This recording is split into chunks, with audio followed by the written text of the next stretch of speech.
Hello everyone, welcome back to my channel that is English field, जहाँ पे आप preparation करते हैं टीजीटी पीजीटी इंग्लिश लिटरेचर की। So friends, I am back today with one more series of questions, most important questions related to John Galsworthy. और ये सारे एक मिक्स्ड क्वेश्चंस हैं जो कि बहुत ही इंपॉर्टेंट क्वेश्चंस हैं आपके एग्जाम पॉइंट ऑफ व्यू से। एग्जाम ओरिएंटेड क्वेश्चंस हैं, इनमें से क्वेश्चन जरूर फ्रेम होते हैं, तो आप अपनी प्रिपरेशन करिए। और आइए देखते हैं आज हमारे पास में कौन सा क्वेश्चन कलेक्शन है। So, our first question is, the show is a satire on. The show is a satire on the labor unions, religious hypocrisy, the journalist, the capitalist. इनके गैल्सवर्दी के बहुत सारे ऐसे वर्क हैं जिनमें हमें कन्फ्यूजन्स बना रहता है कि वो किससे रिलेटेड हैं और किस थीम पे हैं। तो उनका भी आपको अलग से मिल जाएगा, लाइक जोसलिन है, जस्टिस है, इन सब के अलग अलग आपको मेन पॉइंट्स मिल जाएंगे जिससे आप आंसर अच्छे से फ्रेम कर सकते हैं। तो डिस्क्रिप्शन बॉक्स में आपको उसका लिंक मिल जाएगा, उसको ज़रूर देखें। और अब ये कुछ क्वेश्चंस हैं, उनकी फ्रेमिंग देखिए। सो the answer is the journalist.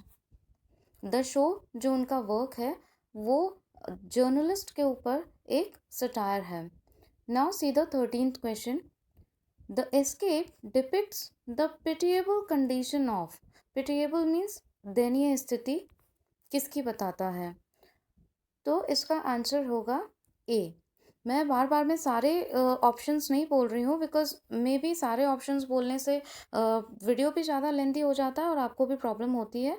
So in short, हमारा टाइम भी सेव हो जाए और हमारे क्वेश्चंस भी कवर अप हो जाएं, तो हमें उस पर ज़्यादा वैल्यू देनी है। Now see the escape depicts the pitiable condition of. A है इसका answer. The persons who come out from the jail after completing their term of imprisonment. ये जो द एस्केप है, ये एक बहुत ही अच्छी स्टोरी है। तो इसमें इन्होंने बताया है जेल के बाद में जो लोग अपना टाइम कंप्लीट करके बाहर आते हैं तो उनकी क्या कंडीशन होती है और उनको सोसाइटी में कौन कौन सी प्रॉब्लम्स फेस करनी पड़ती हैं, उसके बारे में द एस्केप में बताया गया है। इसलिए इसका आंसर है the persons who come out from the jail after completing their term of imprisonment. Now come to 14th question. The central theme of the strife is. strife की central theme क्या है? तो इसका भी आंसर ए होगा। conflict between labor and capital. Labour में और capitalist में जो कन्फ्लिक्ट होता है, जो विरोधाभास होता है, उसके बारे में स्ट्राइफ में बताया गया है। Now see the another one. The pigeon exposes the evils of. जो पिजन है वो किसके इवल्स को एक्सपोज करता है? Question number 15।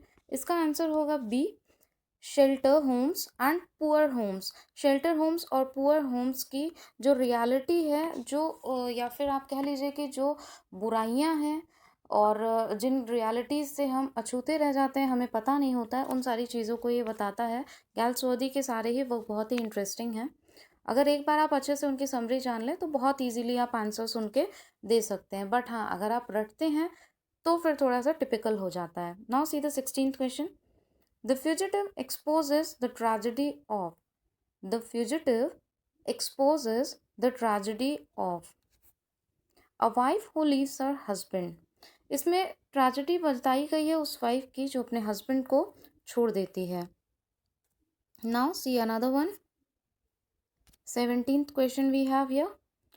The skin game brings out the conflict between.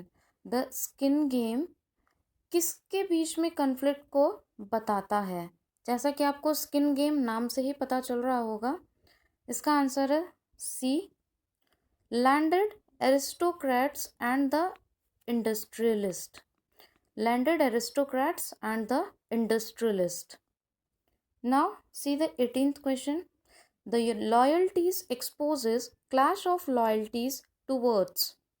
जो loyalties है वो किसके बीच में clash बताता है? तो 18th का आपका आंसर होगा different religious sects. Sections you can say, sectors you can say. Actually मैं थोड़ा सा पॉज दे के इसलिए बोल रही हूँ ताकि आप क्वेश्चन पढ़ें और थोड़ा सा आपको ऑप्शन पढ़ने का टाइम मिल जाए और अगर आप चाहें क्या, मैं तो यही सजेस्ट करूँगी कि आपको इसी तरीके से वीडियो देखना चाहिए। सिर्फ क्वेश्चन लेने के लिए तो पूरा मार्केट भरा पड़ा है, बुक्स के लिए पूरा मार्केट है आपके पास में, कहीं से भी क्वेश्चन का कलेक्शन मिल सकता है। लेकिन जो एक प्रॉपर पढ़ाई का तरीका होता है और जो डिस्कशन होता है और उससे जो माइंड में आपके पिक्चर फ्रेम होती है, जो मेमोरीज फिल हो जाती हैं कि ये डिस्कशन किया था, यस, तो रिमाइंड करने में वो इजीली होता है उसका आंसर। तो वो डिस्कशन ज़्यादा मैटर रखता है। इसीलिए ये सारे वीडियोस मैंने शॉर्ट बनाने की कोशिश की है। थोड़े थोड़े क्वेश्चंस लिए हैं, 11 क्वेश्चंस का कलेक्शन है, और इजीली आपको यहीं पे लर्न हो जाए, बार बार आपको देखने की ज़रूरत ना पड़े। इसलिए आप भी अपने आंसर्स पहले अपने माइंड में फ्रेम करिए, उसके बाद में आप इनके आंसर्स देखिए। Now see, so the answer of 18th question is A, different religious sects. Now see the 19th question. The play Justice is a satire on.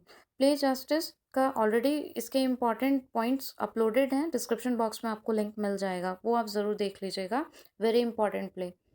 So in this answer is D.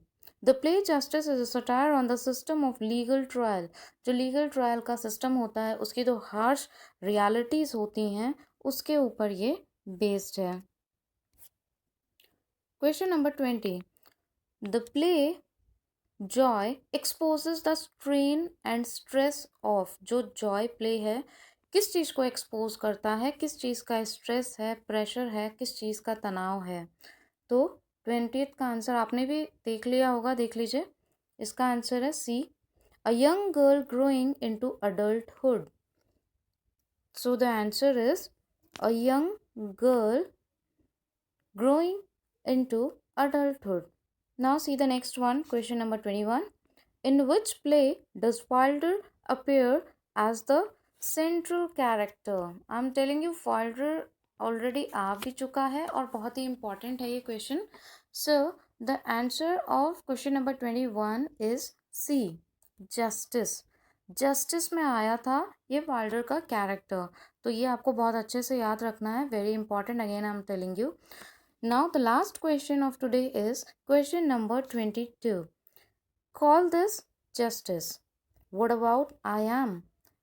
It's is money got I am of justice. In which play do these lines appear? ये जो line है, it's very interesting line, justice is very good play. तो ये किस में आई हैं या फिर किस में देखने को मिली आपको ये लाइंस? जो इम्पॉर्टेंट लाइंस है वो भी, उसके भी वीडियोस अब अपलोड होंगे। अगर आपको चाहिए तो प्लीज़ आप कमेंट बॉक्स में कमेंट करिएगा, surely I will upload the videos. Question number 22 का आंसर होगा बी, द सिल्वर बॉक्स। अब ये सिल्वर बॉक्स में ये लाइन आई है, call this justice what about I am, it's is money got I am of. आज का वीडियो इतना ही था, ये क्वेश्चंस थे। Prepare well, all the best, thank you. ऐसे ही इन्फॉर्मेटिव वीडियोस के लिए, लेटेस्ट अपडेट के लिए प्लीज़ चैनल को सब्सक्राइब करें और बेल आइकन को हिट करना बिल्कुल ना भूलें, जिससे आपको लेटेस्ट वीडियोस के अपडेट्स मिलते रहें और आपकी प्रिपरेशन अच्छी होती रहे। Thank you so much.